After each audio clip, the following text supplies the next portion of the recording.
Why can't Keir Starmer ally with the EU?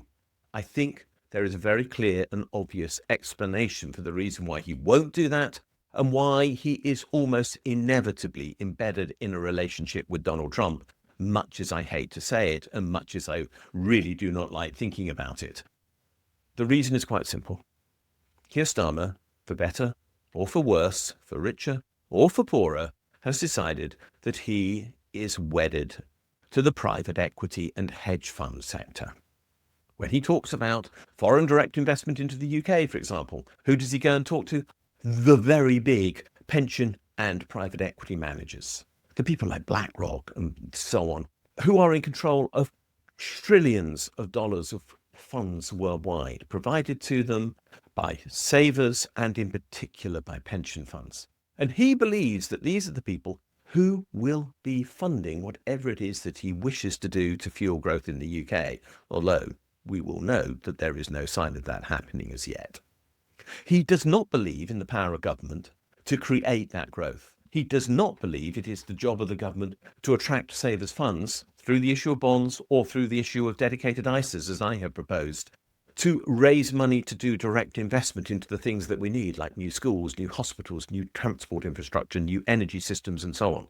Instead, he is wedded to the role of these fund managers who will, he thinks, provide him with the money that is required to undertake these tasks, whilst they cream off, in effect, the benefit of government revenues for their own private benefit, a little of which might just trickle down for the benefit of those for whom they manage the funds.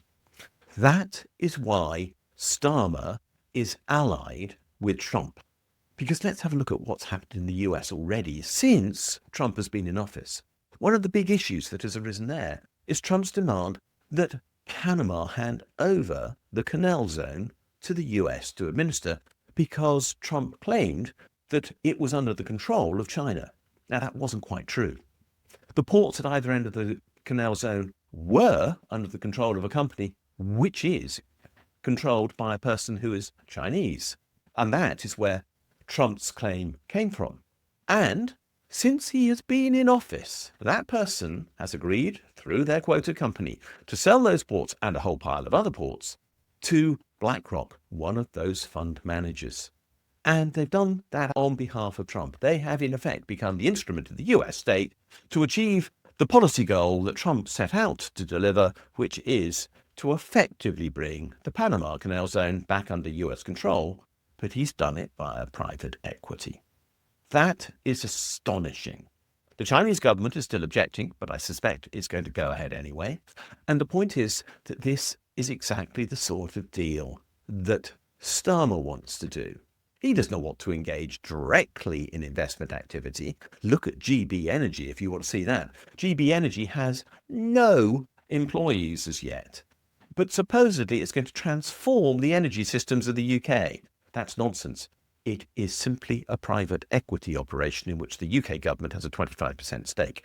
It cannot deliver what is claimed for it because it doesn't even have people employed by it. It is just a financial operation. And that's exactly what Keir Starmer believes in. But why does this mean he can't ally with the EU? Well, the answer is quite simple and quite straightforward. That is not the way in which the EU wants to go forward. The EU wants to go forward in a way where it will be investing directly into the infrastructure that it requires. That is the tradition in European countries. They don't buy into this Anglo-US style of capitalism, which is all about outsourced fund management to people like BlackRock. And they would instead prefer a direct involvement from government when they're talking about infrastructure. So as a consequence, the fundamental philosophy of the funding of government and the involvement of third parties from the private sector between the UK and the EU is at odds with each other. And in a sense, it always has been, of course. This is about the role of the City of London and the financier inside the UK economy, which has always been in conflict with what has happened within the EU, where that dominant financial sector has never really existed, even in Frankfurt and Paris, which are the largest two financial centres in the remainder of the EU bloc. So, can that problem be overcome? Not, I suggest, while Starmer is in office. He is just too close to these people. And I also fear that so close is he that we will actually see increasing privatisation during the time that he is in office. For example, it looks like the abolition of NHS England is in fact a direct precursor of some form of privatisation of the NHS. I can't see another explanation for why this has happened. And so we have a direct conflict of philosophy between the UK and the EU on this issue, which I think is irreconcilable as things stand. Starmer is allied with Trump in believing that he has no answer to any question, just as Trump does not, because Trump believes that all the answers to every question are to be found in the private sector, which is precisely, of course, why he has put Musk in charge of the government. And in the same way, he is looking to people like a fund manager to buy the Panama Canal Zone to solve his foreign policy problems. Well, that's what Starmer believes too.